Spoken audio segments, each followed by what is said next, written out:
ሰላም እንደምን አላችሁ ክቡራን ተመልካቾቻችን የትውልዶች ወግ የተሰኘው ፕሮግራማችን ተጀምሯል። በትውልዶች ወግ እንግዲህ ለዛሬ ያዝነው ርዕሰ ጉዳይ ከወደቁበት መነሳት ነው። እንግዲህ በህይወት ጉዞ ውስጥ መውደቅ፣ መነሳት፣ መሳካት፣ አለመሳካት ምናስተውላቸው ምናሳልፋቸው ነገሮች ናቸው በህይወታችንና ስለ መውደቅና መነሳት እናነሳለን። ከወደቁ በኋላ እንዴት መነሳት ይቻላል? ይህን ስነ ልቦና እንዴት ነው ማዳበር የምንችለው? እንዲሁም ደግሞ በትውልዶች መካከል ያለው የዚህ ልምድ ተሞክሮ ደግሞ ምን ይመስላል የሚለውን የፕሮግራማችን ርዕስም የትውልዶች ወግ እንደመሆኑ ይሄንንም አብረን እናነሳለን። አብራችሁን ብትቆዩ ብዙ የምታተርፉበት ውይይት ነው የሚሆነው። አብራችሁን እንድትቆዩ ጋብዘናል። ስቱዲዮም ደግሞ እዚህ ሁለት እንግዶች ተገኝተዋል። ተስፋዬ አሰፋ የስነ ልቦና ባለሙያ ነው። እንዲሁም ደግሞ አቶ ነብዩ ተፈራ አስተማሪና ጋዜጠኛ ናቸው። እንግዶቻችን ስለመጣችሁ እጅግ አድርጌ አመሰግናለሁ። በመጀመሪያ እሺ እንግዲህ ርዕሰ ጉዳይ አድርገን የያዝነው ወድቆ መነሳት ወይም ከወደቁበት መነሳት የሚለውን ነውና እንደው በመጀመሪያ እንግዲህ በህይወት ጉዞ ውስጥ ይሄ ርዕስ እናነሳ ሁሉም ሰው ልብ የሚለው ያሳለፈው ነገር ይሆናል ብዬ አስባለሁ። ግን ከወደቁበት መነሳት ስንል ምንድነው የሚለውን ደግሞ እኛ ከሱ ማብራሪያ ብንጀምር ጥሩ ነው ብዬ አስባለሁ። ካቶ ነብዩ ልጀምር። በጣም አመሰግናለሁ። መውደቅ የሚለውን መጀመሪያ መፍታት የሚያስፈልግ ይመስለኛል ሳስበው። ምንድነው መውደቅ? መውደቅ ማለት ምንድነው?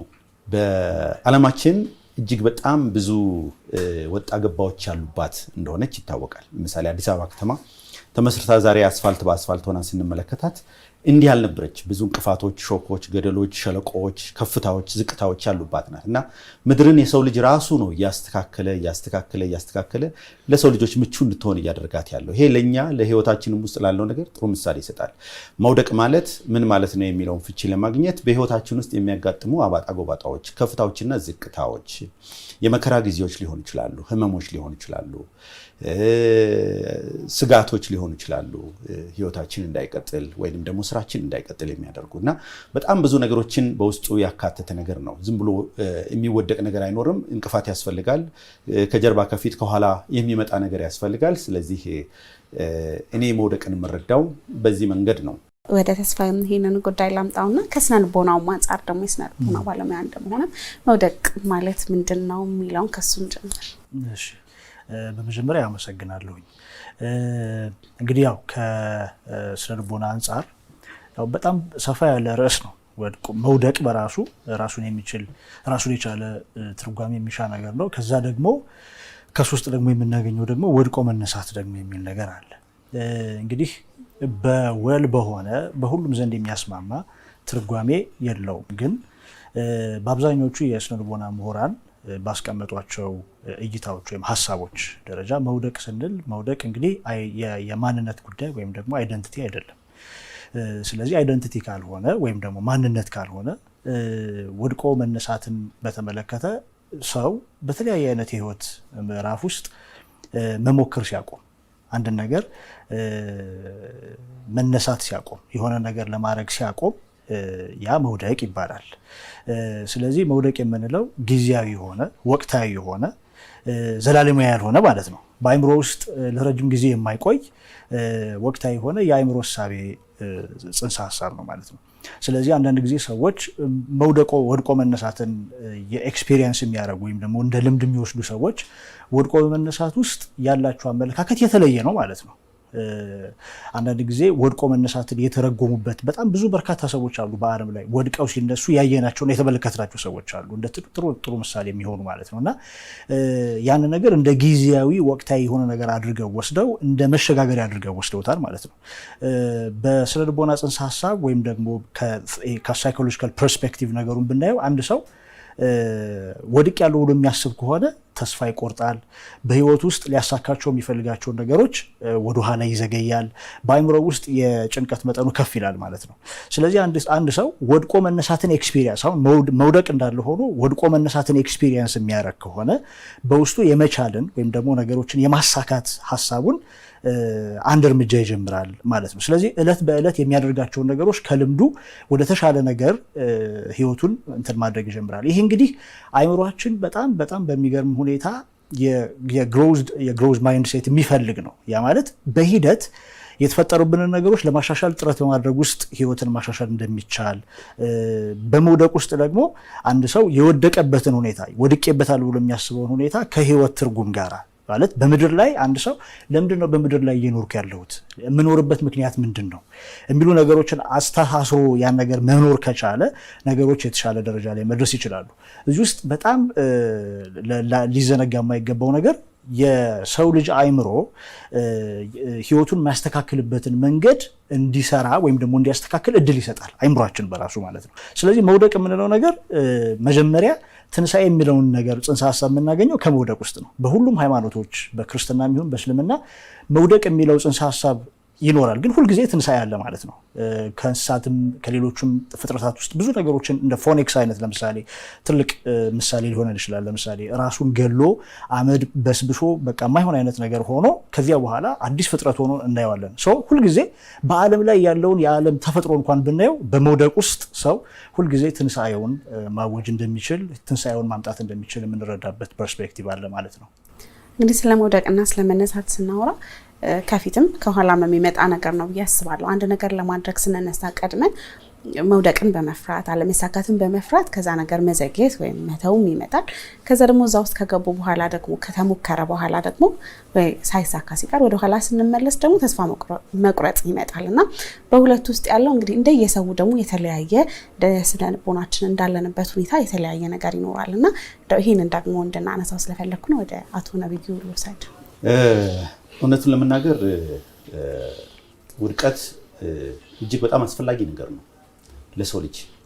እንደው እንደ ቢዝነስ በቢዝነስ አኳያ ብንመለከተው ራሱ ውድቀት ለተቋማት፣ ውድቀት ለድርጅቶች፣ ለግለሰቦች በጣም እጅግ በጣም አስፈላጊ ነገር ነው። ጂምናዚየም ውስጥ ገብቶ ሰዎች ስፖርት ይሰራሉ፣ ክብደት ያነሳሉ፣ ይወድቃሉ፣ ይነሳሉ፣ ያልባቸዋል። ጡንቻቸው በዛ ሂደት ውስጥ ነው የሚዳብረውና የሚያድገው። ጡንቻ ቻሌንጅ እንደሚፈልገው ሁሉ ለማደግና ለመዳበር አንድ ሰው ለምሳሌ ዝም ብሎ አልጋ ውስጥ ገብቶ እየበላ እየጠጣ ቢተኛ እድሜውን በከፍተኛ ሁኔታ ያሳጥራል። ረጅም እድሜ እንዲኖር ጤነኛ እንዲሆን የግድ መንቀሳቀስ አለበት። ምን እያደረገ ነው? በእንቅስቃሴዎች ውስጥ ምንድን እያደረገ ነው? ለገዛ ሰውነቱ ቻሌንጆችን እየሰጠ ነው። ከባድ ፈተናዎችን እየሰጠ ነው። የማይችላቸውን የማይቋቋማቸውን ነገሮች እያቀበለ ነው ለሰውነቱ። በዛ ሂደት ውስጥ ጡንቻው ይፈረጥማል፣ ሰውነቱ ይዳብራል፣ አይምሮ ይዳብራል፣ ሁሉ ነገሩ ይዳብራል እና ውድቀት ለተቋማትም ለግለሰቦችም በጣም እጅግ በጣም አስፈላጊ ነው። ውድቀትን የማይፈሩ ሰዎች በብርታት ችግሮቻቸውን ተወጥተው ሲያልፉ ታያለሽ።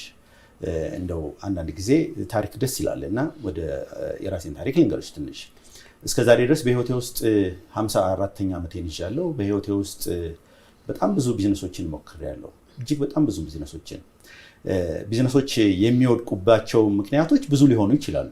አንዱ በራስሽ የውሳኔ ችግር ልትፈተኝ ትችያለሽ፣ በፋይናንስ ችግር ልትፈተኝ ትችያለሽ፣ አህጉር ላይ በሚከሰቱ ጦርነቶች ምክንያት፣ በአየር ጸባይ ለውጥ ምክንያት፣ እንደገና ደግሞ በኢኮኖሚክ ሪሴሽን በሚባል ነገር በተለያየ ምክንያት ቢዝነሶች ይፈተናሉ፣ ይወድቃሉ። ከ15 በላይ የሆኑ የንግድ ስራዎችን ሞክሬያለሁ። በህይወት ውስጥ አንድም ቀን ተስፋ ቆርጬ አላውቅም። እያንዳንዱ የሚወድቅባቸው አጋጣሚዎችና የምፈተንባቸው አጋጣሚዎች ለእኔ አዲስ ትምህርት ተምሬ የሚቀጥለውን ቀን የተሻለ ለማድረግ ጥበብን የምማርበት የምቀስምበት መንገድ እንደሆነ ነው የሚገባኝ እና በዚህ አይነት ሁኔታ እየተሻገርኩ እመጣለሁ። ዛሬ ላይ ደርሻለሁ። ነገ ምን እንደሚገጥመኝ አላውቅም።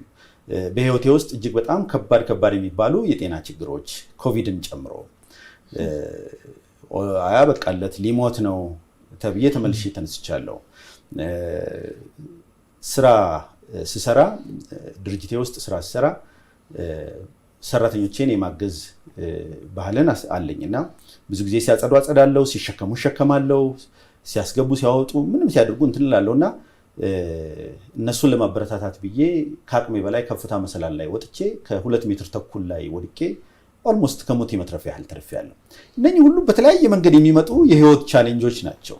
እነኚህን ቻሌንጆች አንድም ቀን ተበሳጭቼባቸው አላውቅም፣ አዝኜባቸው አላውቅም። ነገር ግን ነገ የበለጠ ችግር እንዳልፈጠር የበለጠ ችግር እንዳይመጣ የምወጣበትን ዘዴና ብልሃት እማራለሁ ማለት ነው። ምን አለ መሰለሽ እዚህ እጄ ላይ መጽሐፌን ይዣለሁ። ይሄ የትርጉም ስራ ነው። ይሄ መጽሐፍ ሃርቬይ ማኪ የሚባል ሰው የጻፈው የ88 ዓመት ትልቅ ሰው የጻፈው ነው። እሱ በህይወት ውስጥ የገጠሙት ነገሮች በሙሉ ጻፈና ችግርን ተቋቁሞ የማለፍ ጥበብ ብሎ የመጀመሪያው ምዕራፍ አድርጎ ጽፎት በጣም ስለመሰጠኝ በኮቪድ ጊዜ ነው አነበብኩት እና አዶፕት አድርጌ ወደ ሀገር ውስጥ አምጥቼ ሰራሁት ማለት ነው። እዛ መጽሐፍ ላይ አንድ የዋርካ ዛፍ አለ። ያ የዋርካ ዛፍ ወንዝ ዳርቻ ላይ ነው የበቀለውና ረጅም ዘመናት እዛ ወንዝ ዳርቻ ላይ በቅሎ ለ100 ዓመት ያህል ምንም ነገር ሳይነቀንቀው ማዕበሉ ሳይነካው ወጀቡ ሳያናውጠው ረጅም ዘመን ቆሞ ነበር ያ ዋርካ። ከዕለታት አንድ ቀን ግን እጅግ በጣም የከፋና የባሰ ማዕበል መጣና ከስሩ ነቀልና ይዞት ሄደ። ደነገጠ ዋርካው። ምን ገጠመኝ አለ።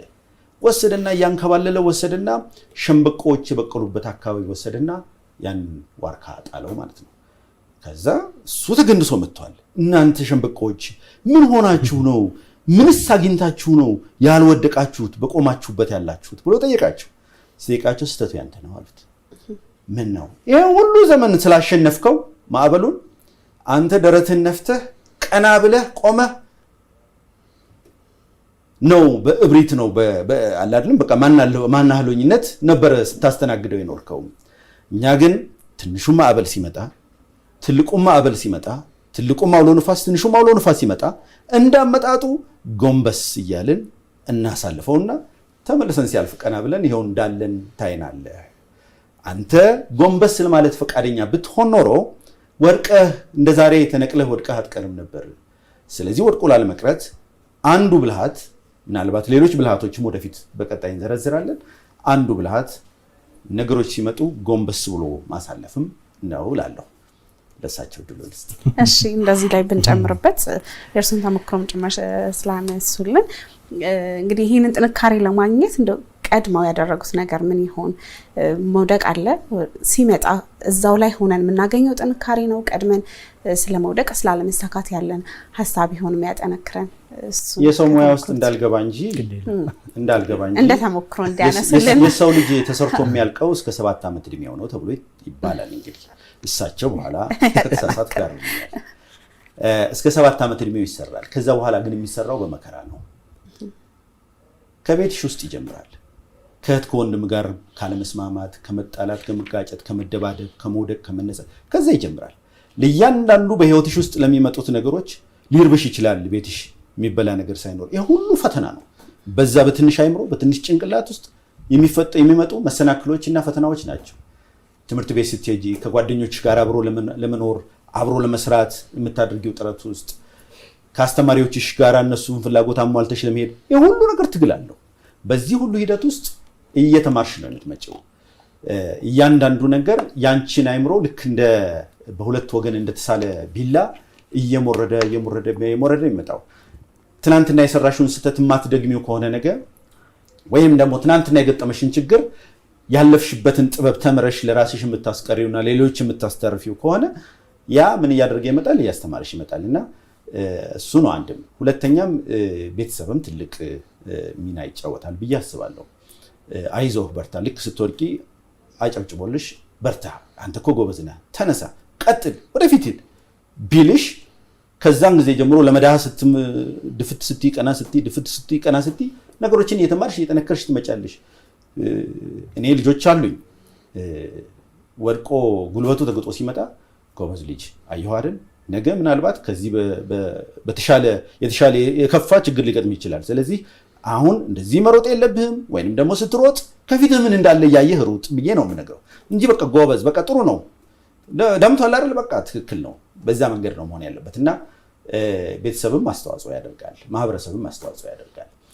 ምናልባት የኔን ህይወት ስለሆነ የጠየቅሽኝ፣ እኔ በቤቴ ውስጥ የመጀመሪያ ወንድ ልጅ ነኝና ከሚገባው በላይ ቤተሰቡን የመጠበቅ ኃላፊነት ቤተሰቡን ልክ እንደተሰጠኝ ሁሉ ሳይሰጠኝ እንደተሰጠኝ ሁሉ ያ ስልጣን እንደተሰጠኝ ሁሉ አክት እያደረግኩና እያሰብኩ ነው የኖርኩት። እህቶቼን የመጠበቅ ኃላፊነት እንዳለብኝ አይነት ስሜት እየተሰማኝ ነው። እንደገና ደግሞ እሱ ይችላል፣ እሱ እኮ ምንም በቃ ጎበዝ ነው ምናምን። ስለዚህ ባዶ ኪሴንም በሆንኩ ሰዓት አታውቂም፣ ገንዘብ ብዙ ብር ባለኝም ሰዓት አታውቂም፣ በጣም ብዙ መከራ በደረሰብኝም ሰዓት ተሰብሬ አንገቴ እንደፍቼ አታገኘኝም። በጣም ደስታም ሲመጣ እንትናለም ስሜቶችን ሌላ ሁለተኛው ብልሃት ጋር ከመጣን መውደቅን የምንከላከልበት አንዱ እንትን ስሜቶችን መግዛት ነው። መቆጣጠር ነው መቻል ነው። እንደ ረሃብ፣ እንደ ፍቅር፣ እንደ ጥላቻ፣ እንደዛ የመሳሰሉ ብዙ ስሜቶች አሉ። እነኚህ ሁሉ ስሜቶች አስተውሎ ነገሮችን የማለፍ ብቃታችንን የሚቀንሱ ስለሆኑ ለስሜቶቻችን ብዙ ቦታ ያለመስጠት፣ ብዙ አለመሳቅ፣ ብዙም ደግሞ አለማዘን፣ ብዙ አለመበሳጨት፣ ቁጡም አለመሆን ሁሉ ነገር ለችግር ስለሚዳርግና ስለሚያጋልጥ ማለት ነው። በዚህ መንገድ ስለሆነ የተሰራሁት ከዚህ በኋላም ቢመጣ አይ ዶንት ኬር መውደቅ ቢመጣ ችግር የለም። መውደቅ እነሳለሁ እስከ 90 ዓመቴ ድረስ ታገኘኛለሽ። በጣም ደስ ይላል። መውደቅን ከመፍራት ነገሮችን አለመሞከር አለ። እንዲሁም ደግሞ ከሆነ በኋላ ደግሞ እዛው ላይ ቦታ ላይ ከተገኘን በኋላና አለመሳካቱ ሲፈጥር ደግሞ ተስፋ መቁረጥ አለ። ይሄ ለሁሉም ሰው አንድ አይነት ስሜት የሚፈጥር አይደለምና ያንን ልዩነት ምን ይሆን የሚያመጣው የሚል ነው። የሚገርምሽ አሁን ስለ ተስፋ መቁረጥ ብዙ ጊዜ ስናስብ ምናቃችሁ በተለይ አሁን ዘመኑ አሁን የምናየው ነገር በጣም በተለይ ደግሞ በወጣቶች ህይወት ውስጥ ተስፋ መቁረጥ ትልቁ ጉዳይ ሆኖ እናየዋለን። ግን ከተስፋ መቁረጥ ጀርባ ያሉ በጣም በርካታ ጉዳዮች አሉ። ያንን ነገር የሚፈጥረው ማለት ነው እና ብዙ ጊዜ አሁን የተፈጠረብንን ኢቨንትስ ነው የሚባሉት የተፈጠሩብን ሁኔታዎች አሉ። በቃ ለምሳሌ ስራ ማጣት ሊሆን ይችላል፣ ህይወት ላይ እንቅፋት ሊኖሩ ይችላሉ፣ ገንዘብ ማጣት ሊሆን ይችላል፣ በሞት የተለያዩ አካላትን ማጣት ሊሆን ይችላል። እነዛ ነገሮች ኢቨንቶች ናቸው። በጊዜና በሂደት በወቅታዊ ሁኔታዎች የተፈጠሩ ነገሮች ናቸው። ያንን ነገር ከማንነታችን አይደንቲቲ ከምንለው ነገር ጋር የማቀላቀል ችግር ስላለ ነው። በቃ ያ ማለት ምን ማለት ነው?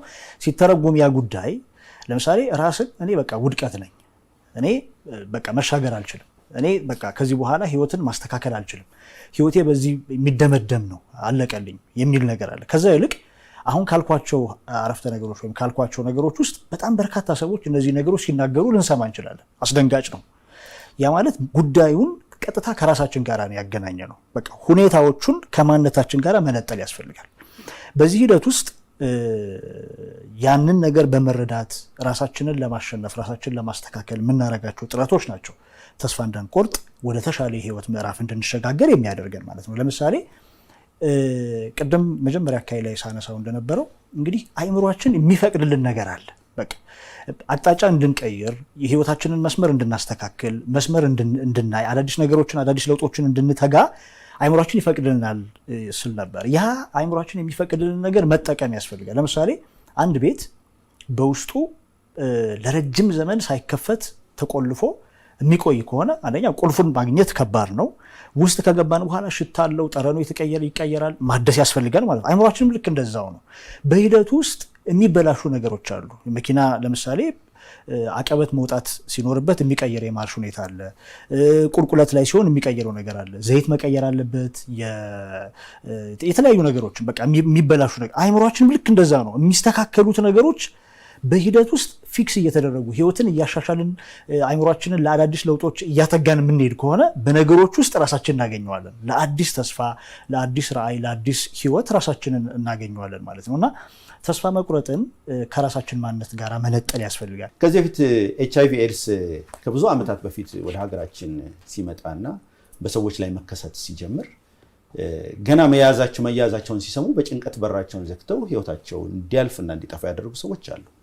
ወዲያውኑ ደግሞ ራሳቸውን አደባባይ አውጥተው እኔ እኮ ይዞኛል፣ ግን በእንዲህ መንገድ እየተቋቋምኩት ነው፣ አግዙኝ እያለ ደግሞ ወደ አደባባይ ወጥተው እስካሁን ድረስ በህይወት ያሉ ሰዎች አሉ። ለበርካታ ዓመታት እስካሁን ድረስ በህይወት ያሉ ሰዎች አሉ። እነኛ ሰዎች ያንን ጥንካሬ ያንን ትጋት ያገኙት የመጣባቸውን ችግር እንደ በጎ አጋጣሚ በመጠቀም ነው። አንዳንድ ሰዎች በጤናቸው ጊዜ ያልተሳካላቸውን ነገር አካላቸው ሲጎድል የሆነ አደጋ ሲደርስባቸውና ሲጎድል ፌመስ ይሆናሉ። በጣም ታሪክ ይቀየራል። በጣም ብዙ ነገር ወደ ህይወታቸው ይመጣል እና ስለዚህ ችግሮች ማለት እድሎች ናቸው።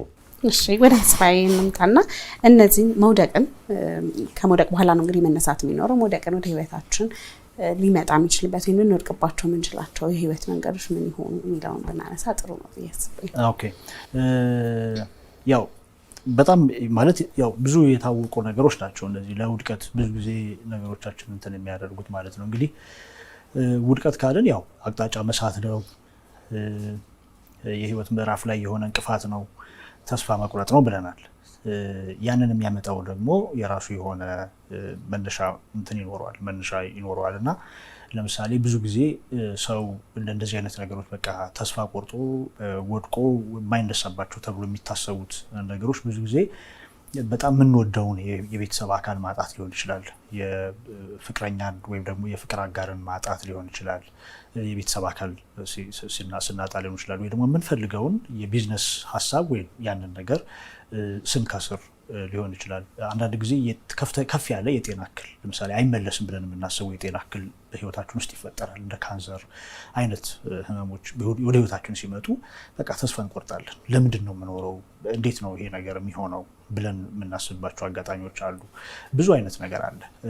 አንዳንድ ጊዜም የምንሰራውን ስራ እኛ ብቻ እየሰራን ከኋላ ያሉ ከኛ ጋር ሊያግዙን የሚገቡ ሰዎች ሁሉም ነገር በእኛ ጫንቃ ላይ የሚሆንበት አጋጣሚ አለ። ዞር ስንል ስንመለከት ተጎድተናል፣ በጣም ብዙ ነገሮች አልፈውናል ምናምን። እንደዚህ አይነት ነገሮች ሲኖሩ ብቻችንን እንደቆምን የምናስብበት አጋጣሚ አለ። ብዙ ተስፋ የሚያስቆርጡ ነገሮች ወደ ህይወታችን ሊመጡ ይችላሉ። እነዛ ነገሮች ያው የቲንኪንግ ፓተርን ጉዳይ ነው ማለት የአመለካከታችን የእሳቢያችን ጉዳይ ነው። ያንን ጉዳይ መለስ ብለን ማየት ያስፈልጋል፣ አስፈላጊ ነው። በተለይ ደግሞ በዚህ ዘመን የስነ ልቦና ብዙ አማካሪዎች ባሉበት ያን ያክል ባይሆንም ግን ቴራፒስቶች አሉ። እነሱን በማማከር ሊሆን ይችላል። አጠገባችን ካለው ሰው ጋር ቬንት የምናደርግበት፣ ሀሳባችንን ስሜታችንን የምናወጣበት፣ ማልቀስ ካለብን ማልቀስ አለብን፣ መሳቅ ካለብን መሳቅ አለብን። እነዛን ስሜቶቻችንን ማዳመጥ አለብን። ለስሜቶቻችን ስም መስጠት አለብን። ስሜቶቹ መታወቅ አለባቸው። ለምሳሌ እየተሰማኝ ያለውን ነገር አሞኝ ከሆነ ማመን አለብኝ። ሪያሊቲውን መቀበል አለብኝ። በነገራችን ላይ አምኜው ነው የማልፈው። ከዛ በኋላ ግን ኦኬ የሆንኩት ነገር ይሄ ነው፣ እንደዚህ ሆኛለሁ፣ ግን ምንድን ነው ማድረግ ያለብኝ፣ ወደ ምንድን ነው መሄድ ያለብኝ የሚሉ ነገሮች በቃ እዛ ጋር ስታክ ማድረግ መቆም ሳይሆን ሆኗል የሆነውን ነገር ግን ተቀብሎ ሪያሊቲውን ተቀብሎ ወደሚቀጥለው የህይወት ምዕራፍ ለመሄድ ራስን ማዘጋጀት ያስፈልጋል። እሺ እንግዲህ ፕሮግራማችንም የትውልዶች ወግ ነው እና በትውልዶች መካከል ደግሞ ያለውን ስለመውደቅ ስለመነሳት ያለውን ማስተሳሰብ ተሞክሮም ደግሞ የምናነሳበት ቢሆን ጥሩ ነው ብዬ አስባለሁ። እንደ ፕሮግራማችንም ርዕስና እንደው በትውልድ መካከል አቶ ነብዩ ከእርሶ በፊት የነበረውን በእርሶም ጊዜ የነበረውን ከዛ ደግሞ የእሱም ታናናሾች ይኖራሉና መውደቅና መነሳትን ብቻ ሳይሆን በህይወታችን ሁሉም ነገር ላይ ለውጥ እየመጣ ነው የሚሄደው። ዛሬ ካለንበት ደግሞ ሌላ ትውልድ ሲመጣ ስለ ነገሮች ሌላ አመለካከትም በፊቱም ደግሞ ተወርሶ የሚመጡ ነገሮች አሉና ስለ መውደቅና መነሳት ስናነሳስ ምን ይሆን የታዘቡትን ነገር? አሁን ያለንበት ዘመን በአግባቡ መረዳት የሚያስፈልግ ይመስለኛል። ዘመኑ ቴክኖሎጂው እጅግ በጣም የረቀቀበት፣ ምቾታችን በከፍተኛ ሁኔታ የጨመረበት፣ እንደገናም ደግሞ ኢንፎርሜሽን መረጃ እጅግ በጣም በቀለለ ሁኔታ በየሰው መዳፍ ላይ የሚገኝበት ዘመን ነውና በዚህ ዘመን ያለው ወጣት እንደ በፊቱ እንደቀደመው ትውልድ ዳገት ውጣ ቁልቁለት ውረድ ቢባል ያንን ፈቃደኛ ሆኖ ለማድረግ የሚፈልግ አይመስለኝም ሳስበው። የቀደመው ዘመን አማራጭም ስለሌለው እነኛን ነገሮች እየታገለ ይሄዳል። ግን ምንድነው አንዱ አሁን ለምሳሌ እዚህ ጋር አንድ 4 ነጥቦች አሉ፣ እነሱን እነግርሻለሁ ከዚህ መጽሐፍ ላይ። ይሄንን ውድቀታችንን ለመከላከል ከምናደርግባቸው መንገዶች አሉ። ሁልጊዜም አንድ አይደለም፣ መፍትሄ ሀሳቡ አንድ አይደለም። ለምሳሌ አውሎ ንፋስ ሲመጣ ወደ አውሎ ንፋሱ መሮጥ አይደለም፣ ወይንም ደግሞ ምን አባቱ ምን ያመጣብኛል ብሎ ወደ አውሎ ንፋሱ መሄድ አይደለም፣ ወይንም ቆሞ መጠበቅም አይደለም። አማራጩ ለሚመጡት ችግሮች ልናደርገው የሚገባው የምናቀርበው የመፍትሄ ሀሳብ እንዲሁ የተለያየና ከእያንዳንዱ ችግር ጋር አብሮ የሚሄድ ነው የሚሆነው። ለምሳሌ እዚህ መጽሐፍ ላይ አንዳንድ ጊዜ ችግር ይገጥመናል። ችግር ሲገጥመን ጊዜያችንን እናቃጥላለን።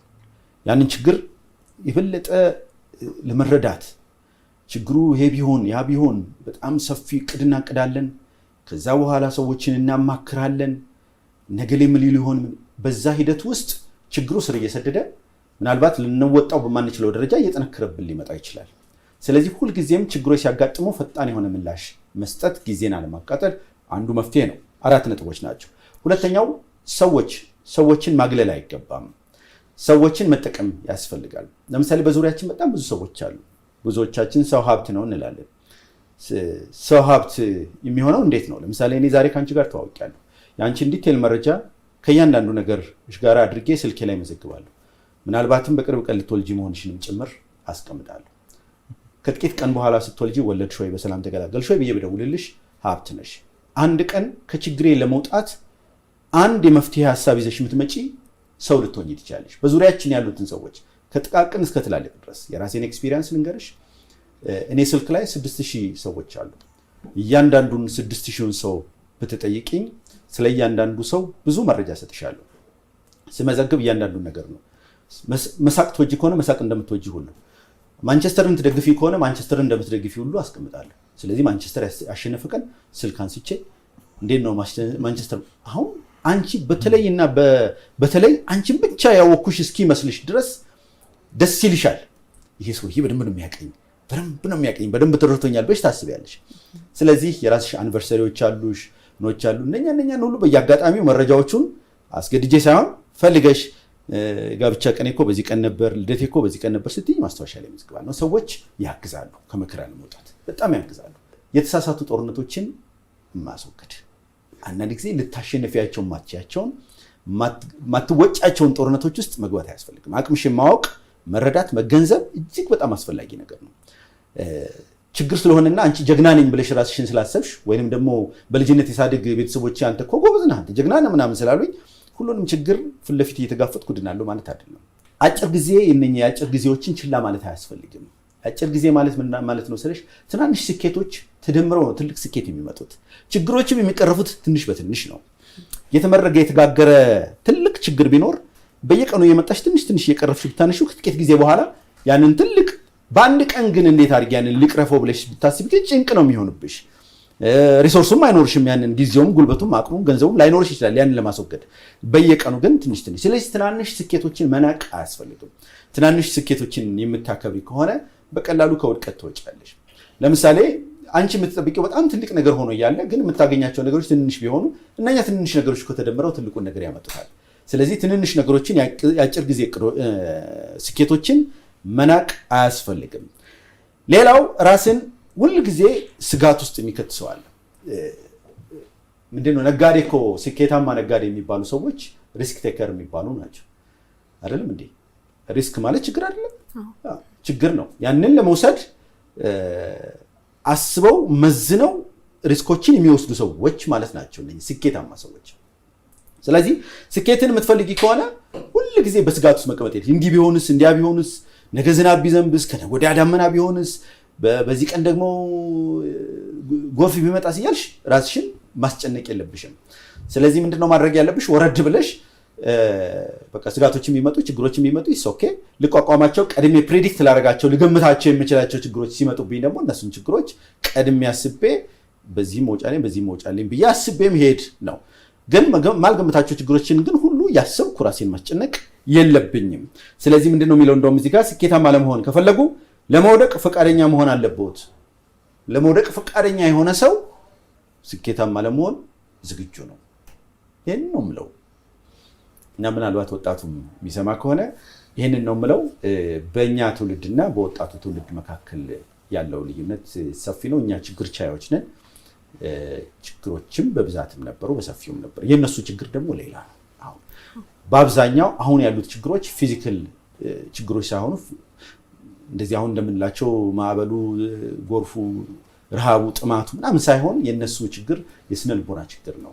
ፈተናውም የስነ ልቦና ችግር ነው፣ ፈተና ነው። ምክንያቱም የሚመጣው መረጃ ቴክኖሎጂው ቅርብ መሆኑ፣ ቅድም እንዳልኩሽ ወጣቱ በእነዚህ ነገሮች ውስጥ ተወጥሮ ያለ ከመሆኑ ጋር ተያይዞ ውስጡን የሚሸረሽረው የስነ ልቦናው ችግር ነው ሞር የሚበዛው። ለውድቀትም የሚዳርገው ያለው አሁን ወጣት እሱ ነው። እኛ ፊዚካል ፕሮብሌሞችን ነበር ስንጋፈጥ የነበረው። ከኛ በፊት የነበሩት ደግሞ በባዶ እግራቸው አድዋን ሲዋጉ ሲሉ ሾክ ሲወጋቸው ይላቸው። አሁን ሾክ መወጋት ለዚህ ትውልድ ወይንም ለእኔ ትውልድ ችግር አልነበረም። በእነሱ ዘመን ግን ችግር ነው። ወረንጦ ይዞ ኪስ ውስጥ ይሄዳል፣ መፍትሄ ነው። ያቺ ወረንጦ ሾክ ሲወጋው እየነቀለ ጊንጥ ሲወጋው መፍትሄ ስራይ ኪስ ውስጥ ከቶ እሷ በሷ መድኃኒት እያደረገ ይሄዳል። የአሁን ችግር ይሄ አይደለም፣ መፍትሄውም ይሄ አይደለም። ስለዚህ ወጣቱ ትውልድ ከዘመኑ ጋር ማች የሚያደርግ መፍትሄ ያስፈልገዋል። በእኛ ዘመን ባለው ትውልድና በእናቱ ነብዩ ወደኋላ ባለው ዘመን መካከል ያለውን ትውልድ እርስ በርስ የምንወቃቀሰው ነገር የለም። እንደ መነሻ ወይም ደግሞ እንደ መለኪያ ግን የምንወስዳቸው ነገሮች ይኖራሉ፣ በሁለቱ መካከል ያለውን ሚዛን ማለት ነው። ለምሳሌ እንደነብ ማለት አንድ ነገር ዓለምን የምንመለከትበት መነጽር እንዳሉን እሴቶች እሴት የምንለው ነገር አለ፣ ሞራል የሚባል ነገር አለ። ከዛ አንጻር ችግሮችን ያለፍንበት መንገድ እነዚህ ማንጸሪያዎች ናቸው። በዚህ መንገድ ነው ነገሮችን የምንመለከተው ማለት ነው። ስለዚህ ባለፈው ትውልድ ውስጥ ችግሮችን ቅድም አቶ ነብዩም ሲሉ እንደነበረው ችግሮችን የሚያዩበትና የሚመለከቱበት ነገር በችግር በጦርነት በረሃብ በተለያየ አይነት ነገር እየኖሩ ጥቂት ሪሶርስ ኖሯቸው ደስተኛ ሆነው ይኖሩ ነበረ። በእኛ ዘመን ደግሞ አንዳንድ ጊዜ ሪሶርሱም ነገሩን በተወሰነ ሁኔታ ጦርነቱም እንደዚህ ጋብ ብሎ ነገሮች ሆነው ተስፋ መቁረጥ፣ ራስን መውቀስ፣ የተለያዩ ነገሮችን እናያለን። ያ ዘመን የነበረው ትውልድ ላይ የነበረው ትልቁ ፍላጎታቸው የነበረው በቃ ምግብ፣ መጠለያ፣ ደህንነትን የሚያረጉ ነገሮችን መፈለግ ነው። በዚህ ዘመን ያለው ትውልድ ግን ያ አይደለም ጥያቄው። በቃ የውስጥ ረሃብ አለ፣ የውስጥ ጩኸት አለ፣ ተስፋ መቁረጥ አለ። ወደ ውስጣችን ማንነታችን እኔ ማን ነኝ፣ ወደ ምድር የመጣሁት ለምንድን ነው፣ ሁአማ የሚል ጥያቄ አለ። ያን ጥያቄ የመመለስ ጉዳይ ይሆናል። አንዳንድ ጊዜ ያውም በዛኛው ትውልድ ውስጥ ይሄ ትራውማታይዝ የሆኑትን ያሳለፉትን የወደቁበትን ነገር በቃ ሳያስቡት ቀርተው አይደለም፣ ግን በቃ እንዳልሆነ እንዳልተፈጠረ አድርገው ያልፉታል። በቃ ችግርንም ምንንም ችለው ማለት ነው ያልፉታል።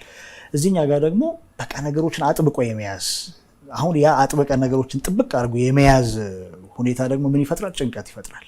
ይሄ የነርቭ ኢንዲንጎቻችን ሲጨናነቁ ብዙ ነገር በቃ ወደ ውስጣችን የሚመጣው ነገር ተስፋ መቁረጥ፣ መጨናነቅ፣ ይኸውን የምንላቸው በጣም በርካታ ስያሜ በዓለም ላይ እንግዲህ ስም ካታጎሪ ተቀምጦለት በቃ ዲፕሬሽን፣ አንግዛይቲ እየተባለ በሁሉም ዘርፍ ራሳችንን እናገኘዋለን። ሁሉም ነገር ላይ ከዛኛው ዘመን ይልቅ በዚህ ዘመን ያለን የትውልድ ውስጥ የምንኖር ሰዎች ለዲፕሬሽን፣ ለአንግዛይቲ፣ ለስትረስ ምናምን ለምንላቸው ክሮኒክ ለሚባሉ የስነልቦና ህመሞች፣ ሜንታል ፕሮብለሞች ተጠቂዎች ነው። ለምን? ብዙ ጊዜ በመጨነቅ ነው ነገሮች የምናሳልፈው። መፍትሄ የምንላቸው ነገሮች ላይ አናተኩርም። ያኛው ትውልድ ደግሞ ያሳለፈውን ነገር ኢዝሊ ነገሮችን ኖሯል። ሪሶርሱን ያለችውን ነገር አብቃቅቶ ኖሯል። ያም የሆነው ግን በነገራችን ላይ በቃ ረሃቡ አለ፣ ጦርነቱ አለ፣ ችግሩ አለ፣ ግን ቻዮች ነበሩ እና ከነሱ የምንማረው ነገር አለ። በእኛው ትውልድ ውስጥ ደግሞ ይሄ ቬንት የማድረግ ፍላጎት አለ። እዛኛው ትውልድ ላይ ነገሮችን ትራውማታይዝ የሆኑትን ነገር ኤክስፕረስ የማድረግ ስሜትን የመግለጽ ችግር አለ። እዛኛው ትውልድ ላይ ሀሳብን በደንብ የመግለጽ ችግር አለ። እዚህ ዘመን ላይ ደግሞ ሀሳብን መግለጽ፣ ስሜትን መናገር ትልቅ እንትን ነውና እንዲህ አይነት ነገሮችን እሴቶቻችንን፣ ሞራሎቻችንን፣ ያለፍንበትን ችግር እንዲህ ነገሮችን ማንጸሪያ አድርገን እንጂ በሁለቱ መካከል በመወቃቀስ የምናሳልፈው ነገር የለም። አንድም አሁን በዚህ ውስጥ ስታነሳ ከነበረው ነገር በውደቅን በጣም ወደ ዲፕሬሽንም ተስፋ ወደ መቁረጥም አሁን ላይ በጣም የሚስተዋሉ ነገሮችም ስለሆኑና አቶ ነብዩ ደግሞ ሰው ሀብት ነው እያሉ ነበርና እንደው ይሄም ነገር ደግሞ ልዩነት ይኖረዋል ብዬ አስባለሁ።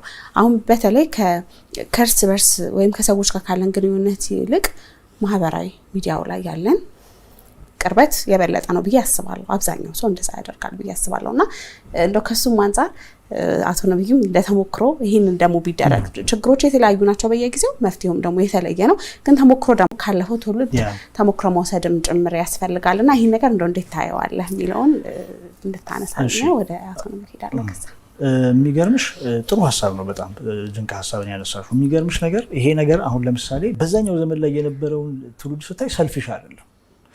ለማህበራዊ ቁም ነገሮች ለምሳሌ እቁብ፣ እድር፣ ይሄ ማህበራዊ ግንኙነት ኢቭን አሁን ጦርነት ምናምን ስንል በህብረት ነው ነገሮችን የሚያደርጉት። ሳፈሪንጉንም ይሄ መከራውንም የተጋፈጡት በህብረት ነው።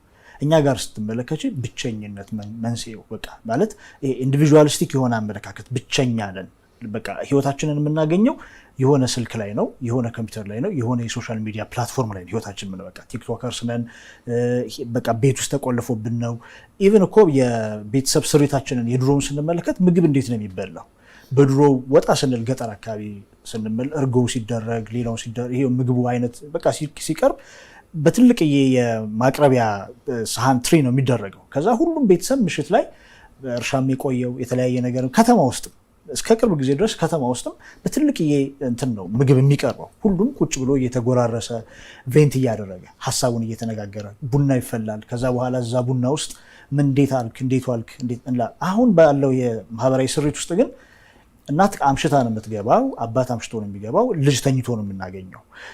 ወይ ደግሞ የመኝታ ክፍል ውስጥ ነው የምናገኘው። መኝታ ክፍል ውስጥ ምንድን ነው ያለው? ማህበራዊ ሚዲያ ነው። ከማን ጋር ነው የሚያወራው? ውጫዊ ከሆነው ኤክስተርናል ከሆነው ቤተሰብ ነው ትልቁ የመጀመሪያ ለደህንነት ለሴኩሪቲ የመጀመሪያው ተጠያቂ ቤተሰብ ነው። ግን ለልጆች አሁን ትልቁ ተጠያቂ ማን ነው? ጓደኞቻቸው ናቸው። ቀድሞ የሚደርሱት ማን ነው? ቤተሰብ አይደለም፣ ጓደኞቻቸው ናቸው። ለምን? የት ነው ያገኟቸው? በማህበራዊ ሚዲያ። እዚህ ላይ እንግዲህ ማህበራዊ ሚዲያውን ስናነሳ እንደው መጥፎ ነው ብቻ ብለን መፈረጃችን አይደለም። ያው ብዙ የምናገኛቸው ነገሮች ጨምራሉ። መረጃውንም ቢሆን በቅርቡ ማግኘቱ ለጥሩ ነገር መጠቀሙ እንዳለ ሆኖ ግን ከዚህ ጋር ተያይዞ ደግሞ ይህንን ተስፋ መቁረጥ ተስፋዬ ቀደም ሲል ያነሳቸው ብዙ ነገሮች አሉ። እንግዲህ በዚህኛው ትውልድ ላይ በስፋት የምናያቸውም ጭምር ስለሆኑ እንደተሞክሮ ምን ቢያደርግ ጥሩ ነው ወጣቱ የሚለውን በዛው ምክር። ወጣቱ ትውልድ ማለት እኮ ምንም አይደለም። ከኔ ቤት የወጡ ልጆች አንዳንድ ጊዜ የማውቃቸው ሊመስለኝ ይችላል፣ የምረዳቸው ሊመስለኝ ይችላል። ግን የኔ ልጆች እኮ ምናልባት እኔ እንዳልተረዳኋቸው ሊሆን ይችላል እነሱ የሚያስቡት፣ እኔም በትክክል አልተረዳኋቸውም ሊሆን ይችላል። ስለዚህ በዛ አለመረዳት ውስጥ አይ እኔ ቤት እኮ ይሄ ችግር የለም ብዬ አስባለሁ። ግን ባሻገር ያሉትን የሌሎች ሰዎች ልጆች ነገሌ እንዴት እንደዚህ ያደርጋሉ፣ እንዴት እንደዚህ ይናገራሉ፣ ለምን እንደዚህ በዚህ አይነት መንገድ ሀሳባቸውን ይገልጻሉ ብዬ ልል እችላለሁ። እና ይሄ ትክክል አይደለም። ወጣቱም ትልልቁን ሰው የነበረበትንና ያለበትን ሁኔታ መረዳትና ሪስፔክት ማድረግ ማክበር ተገቢ ነው ብዬ አስባለሁ ለመማማር። ምክንያቱም ድልድዩ ከተሰበረ መሀል ላይ ያለው ግንኙነት ከተሰበረ መሳሪያዎቻችንን አንቀባበልም። ቢያንስ ሊሳል ይችል ይሆናል። እኔ ጋር ያለው መሳሪያ እኔ ችግሬን የፈታሁበት መሳሪያ ለእነሱ ላያገለግላቸው ይችላል። ቶታሊ ግን አትሊስት ሰጥቻቸው እነሱ ወርደው አስተካክለውት ከዜሮ አይጀምሩም፣ ይቀጥላሉ ማለት ነው። እነሱ አይጀምሩም። ግን አሁን እንዲሁ ስታዩ በጀኔሬሽኑ በእኛ ሀገር ኮንቴክስት በጀኔሬሽኑ መካከል ትልቅ ጋፕ ያለ ይመስላል። ያንን ጦርነት የምታየው ደግሞ ሶሻል ሚዲያው ላይ ነው እና ይሄ ተገቢ አይደለም። ነገን የምናስብ ከሆነ ትልልቁም ሰው ረጋ ብሎ ሰክኖ ወጣቱን የማስተማር የመግራት የማገዝ ስነ ልቦና ውስጥ ሊኖር ይገባል። ወቃሽ መሆን የለበትም፣ ከሳሽ ኮናኝ መሆን የለበትም። ወጣቱም ደግሞ ይሄ ያረጀ ያፈጀ ትውልድ ነው ከሱ ምንም ልማር አይችልም ብሎ ማስቀመጥም አይቻልም። ያ ትውልድ ያልኩሽ አሁን 67 ዓመት አካባቢ ያለው ትውልድ ማለት መጽሐፍ በጣም ተጽፏል በዛ ትውልድ ላይ። ስለዚህ ታሪኩን፣ ችግሮቹን፣ ፈተናዎቹን ሁሉ ጽፎ አስቀምጧል። ይሄ ትውልድ ለማንበብ ጊዜ ያለው አይመስለኝም። ምክንያቱም አጫጭር መረጃዎችን በአጫጭር ደቂቃ በጣቱ ጧጧ እያደረገ ነው መከታተል የሚፈልገው።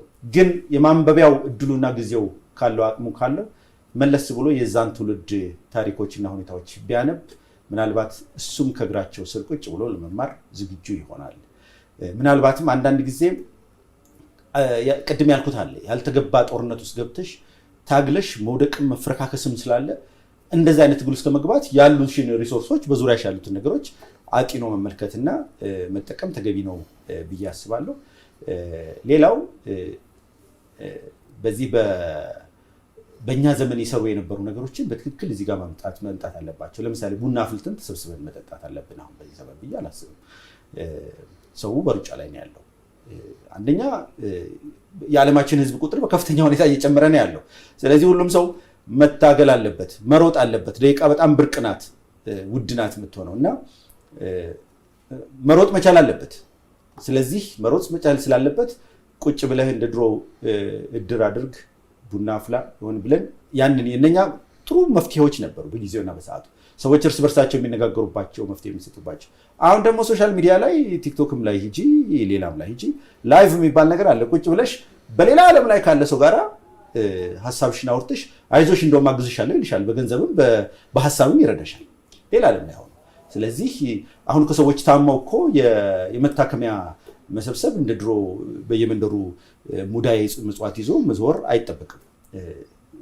ማህበራዊ ሚዲያው ሰውን አቀራርቦታል፣ አገናኝቶታል እና እሱም አንድ ድላቸው ነው፣ የነሱ ድላቸው ነው፣ የሰጣቸው ጊዜ የሰጣቸው ነው። በጣም ቆንጆ ወግ ነው ያደረግነው፣ ቆንጆ ውይይት። ተመልካቾቻችን ከዚህ ብዙ እንዳተረፉ እኔ ብዙ አትርፍ ያለው በእውነቱ እና ብዙ እንዳተረፉ ቁም ነገር እንዳገኙ ተስፋ እናደርጋለን። አቶ ነብዩ ተፈራ አስተማሪና ጋዜጠኛ እንዲሁም ተስፋዬ አሰፋይ ስነ ልቦና ባለሙያ ስለመጣችሁ እጅግ አድርጌ አመሰግናለሁ። በድጋሚ ተመልካቾቻችን የትውልዶች ፕሮግራማችን የተከታተላችሁትን ይመስል ነበር። ዛሬ ስለ መውደቅና መነሳት ርዕሰ ጉዳይ አድርገን እንግዲህ ብዙ ውይይቶችን ሀሳቦችን አንስተናል። እንደተጠቀማችሁበትም ደግሞ ተስፋ አደርጋለሁ። እንግዲህ የዛሬውን የትውልዶች ወግ ፕሮግራማችንን ዮርዳኖስ በርገኔ ከመላው የስቱዲዮ ባለሙያዎች ጋር በመሆን ነበር ወደ እናንተ ስናደርስ የቆየ ነው። አሁን በዚሁ አብቅተናል። ቀጣይ በሌላ የትውልዶች ወግ ርዕሰ ጉዳይ እንገናኛለን። እስከዛው ከቀሪ የፋና ሚዲያ ኮርፖሬሽን ዝግጅቶች ጋር መልካም ጊዜ